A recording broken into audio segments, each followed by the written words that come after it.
So let's take a look at that for a couple of objects. And let's take a look at an object that is moving in a positive direction and speeding up. And we'll look at an object that's moving in a positive direction and slowing down at the same time.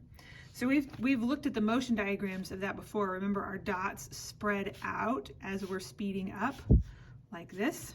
And our arrows get longer as we're speeding up like this. And now we have to draw acceleration arrows to show what's changing. And since our arrows are getting longer and we'd have to push our object in that direction, our acceleration arrows point in the same direction. And our motion diagram for slowing down here, it's basically the opposite. So our dots are going to get closer together. Okay, and that means our arrows are going to get shorter.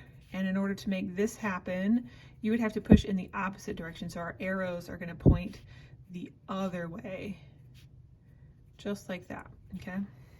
So this is what our object looks like here. So if I think about what's happening here, so I'm going to start out slow over here, and I'm going to end up fast over here. So what's going to have to happen to my line is I'm going to have to start out with a low slope, and I'm going to have to end up with a fast slope. So I'm going to have to start out with a low slope, and over here I'm going to have to end up with a fast slope. So my line is going to curve upward.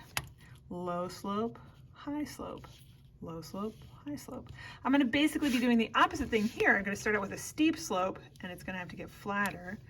Steep slope, low slope.